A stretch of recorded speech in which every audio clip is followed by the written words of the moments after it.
Hello बच्चों, कैसे हो? उम्मीद करता हूँ बढ़िया होंगे। भाई फार्म भरने से सिलेक्शन अगर हो जाता ना तो हर बच्चे का यहाँ पे आज सिलेक्शन होता। तो फार्म भरने से सिलेक्शन नहीं होता, सिलेक्शन होता है तैयारी करने से। और तैयारी भी कैसे? जब आप कंसेप्ट वाइज तैयारी करोगे, क्योंकि पेपर में ज्यादा से ज्यादा क्या होगा, वैल्यू बदल जाएगी, कंसेप्ट आपका चेंज नहीं होगा। तो हम आज जो है क्लास में ये सारे क्वेश्चन हम लोग करेंगे और कंसेप्ट वाइज समझेंगे, जिससे कि इसके जैसा कोई भी सवाल तुम्हारे पेपर में आ गया तो तुम छोड़ के नहीं आओगे। ये मेरी गारंटी है। लेकिन ये कब होगा? जब आप अच्छे से तैयारी करोगे, कंसेप्ट को समझोगे। ऐसी हवा में नहीं उछाल देना मैं तो टिक लगा दूंगा, चार में से कोई एक तो ठीक जाएगा ही, सिलेक्शन नहीं मिलेगा भाई। क्योंकि 20 सवाल हैं मैथ के, और इन 20 सवाल में से अगर आप 17 सवाल भी सही कर रहे हो ना, तो भी सिलेक्शन निश्चित नहीं है। क्योंकि 20 में से 20 सवाल जो बच्चा कर रहा है उसका सिलेक्शन होगा। क्योंकि मेरिट जो है यहाँ पे बहुत ही हाई जाने वाली है। और ईमानदारी से बताना, इन सवाल में से कितने के आंसर आपको पता था और कितने आपको नहीं आते थे। और जो नहीं आते वो तो मैं समझा ही रहा हूं, और जो आते हैं वो अच्छी बात है। और जो नहीं आ रहे उनको अपनी किताब उठाओ, समझो। नहीं समझ में आया तो कमेंट बॉक्स में पूछ लो। हर बार मैं हर एक क्लास में आपके सारे डाउट यहाँ पे क्लियर कराता हूँ। तो चलिए शुरू करते हैं। हो सकता है आपको थोड़ी बात समझ में आ गई होगी कि खाली फार्म भरने से सिलेक्शन नहीं होगा। आपको मानसिक योग्यता भी करनी पड़ेगी, मैथ भी करना पड़ेगा, लैंग्वेज भी करनी पड़ेगी। जो आपकी हिंदी इंग्लिश जो भी आपने भरा है वो सब कुछ आपको करना पड़ेगा, तब जाके सिलेक्शन होगा। क्वेश्चन नंबर 1 देखिए। पहले तो आपको बता दूं, प्रश्न पढ़ने की आदत डाल लो, क्योंकि प्रश्न को पढ़ोगे समझोगे तभी समझ में आएगा। एक होल की विमाएं 20 मीटर गुणा 12 मीटर है। 4 मीटर भुजा वाली वर्गाकार टाइल की संख्या कितनी होगी जिससे उसका फर्श पूरा पाटा जा सके? एक होल है, ये एक बड़ा सा कमरा है, जिस कमरे की लंबाई आपको दी गई है 20 मीटर और इस कमरे की चौड़ाई दी गई है 12 मीटर। इस कमरे के अंदर हमें टाइल डालनी है। इस कमरे के अंदर हमें वर्गाकार टाइल बिछानी है। इस तरीके से हमें टाइलें बिछानी है। और ये जो टाइल है वर्गाकार है, और एक टाइल की जो भुजा है वो आपको 4 मीटर दी गई है। आपको बताना कितनी टाइल इसमें लगेंगी कि इससे इसका फर्श जो है पूरा पूरा अच्छे से पूरे फर्श पे लग जाए। तो जब भी हम किसी टाइल को अंदर की तरफ बिछाते हैं या फिर दीवार में ईंटें लगाते हैं, तो ऐसी कंडीशन में इसका जो फर्श का क्षेत्रफल है वो किसके बराबर होगा? इन टाइल के क्षेत्रफल के बराबर होगा। तो अगर आपको निकालनी है टाइलों की संख्या, तो आपको क्या करना है? टाइलों की संख्या बराबर फर्श का क्षेत्रफल को भाग करेंगे टाइल के क्षेत्रफल से। तो फर्श का क्षेत्रफल कितना होगा? लंबाई गुणा चौड़ाई। भाई क्योंकि ये वर्गाकार है और ये है वर्गाकार और ये है आपका आयताकार, क्योंकि लंबाई चौड़ाई अलग अलग है। तो इसका क्षेत्रफल कितना होगा? लंबाई गुणा चौड़ाई, यानी कि 20 गुणा 12, और इसको डिवाइड करेंगे टाइल के क्षेत्रफल से। और टाइल तो वर्गाकार है और वर्ग का क्षेत्रफल होता है भुजा गुणा भुजा, यानी कि 4 गुणे 4। पूरा हल नहीं करेंगे, बस काट देंगे इसको। 4 तिया 12 और 4 पंजे 20, तो 5 तिया हो गए 15। तो टाइलों की संख्या हो जाएगी 15। ऑप्शन नंबर बी आपका राइट आंसर। तो कभी भी आपको ऐसा प्रश्न पूछे कि भाई यहाँ पे एक कमरा था, उसके अंदर इतनी टाइलें लगेंगी, टाइलों की संख्या बतानी है, तो कमरे के फर्श का क्षेत्रफल बटे में टाइल का क्षेत्रफल। या फिर कोई बड़ी चादर है, इस चादर में से हमें छोटे छोटे रुमाल बनाने हैं, तो पूरी चादर का क्षेत्रफल बटे में इस रुमाल का क्षेत्रफल। तो आपके रुमाल की संख्या आ जाएगी। अगला प्रश्न देखिए। ये आपका साधारण ब्याज से प्रश्न में बोला गया है कि रुपए 3500 की धनराशि 6% वार्षिक ब्याज दर से कितने वर्षों में साधारण ब्याज पर 4130 रुपए हो जाएगी?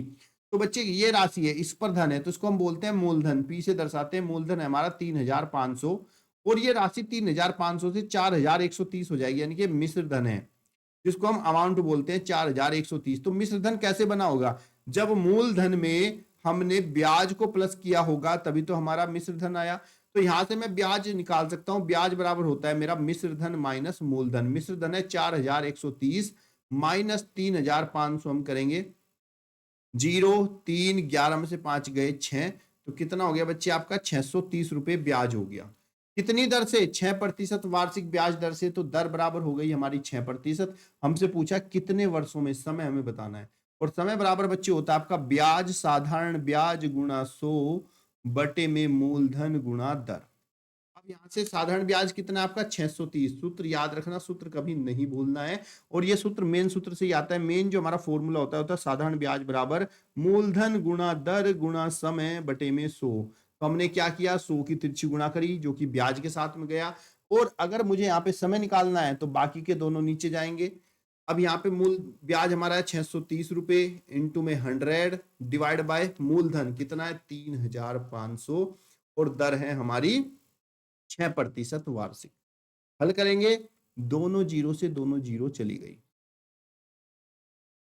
यहां से इसको काट देंगे, 6 ही कम 6, फिर 0 और 6 पंजे 30, कितना हो गया 105 डिवाइड बाय 35। और आपको पता है कि 35 तिय होते हैं 105, तो बच्चे इसको लगेंगे टोटल 3 वर्ष। ऑप्शन नंबर आपका बी राइट आंसर।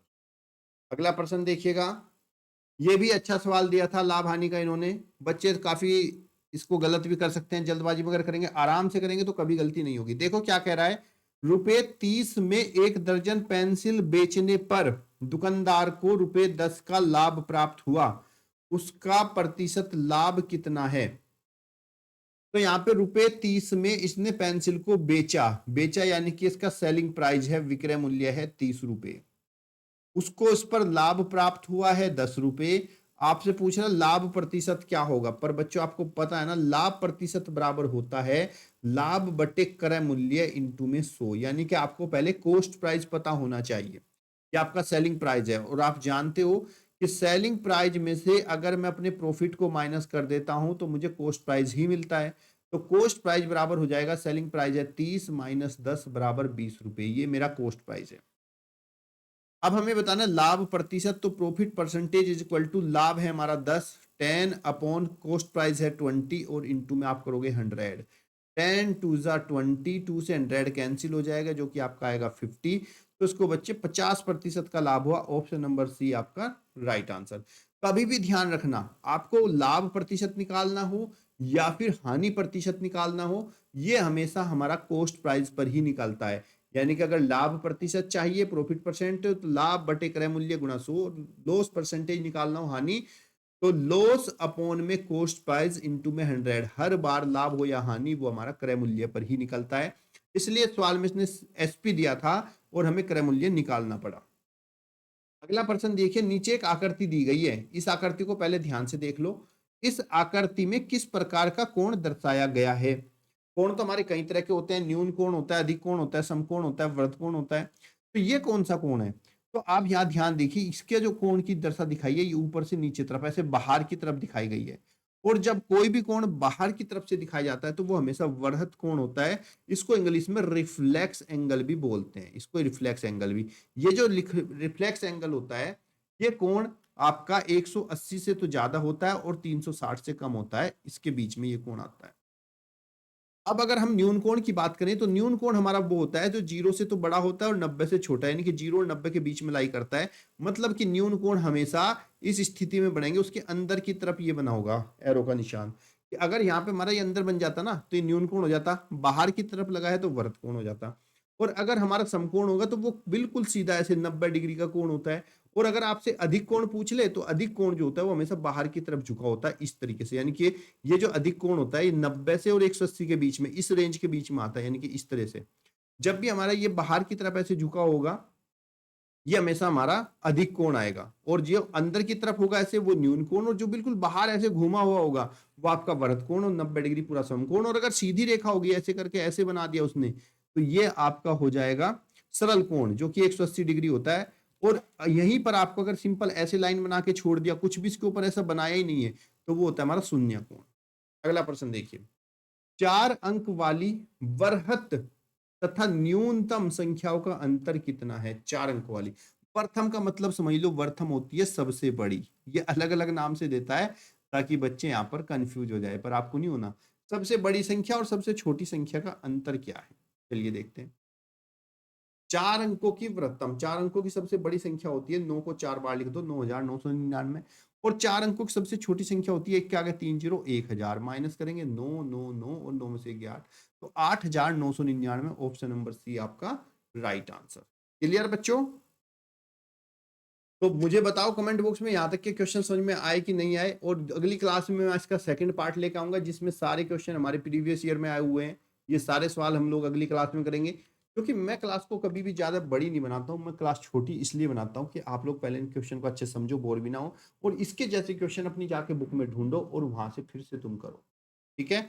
अगर कोई डाउट है तो कमेंट बॉक्स में पूछ लेना, और भाई लाइक वाइक कर लिया करो ताकि आंच बने और अच्छे अच्छे कंसेप्ट में आपके लिए और लेके आऊँ। तब तक के लिए धन्यवाद।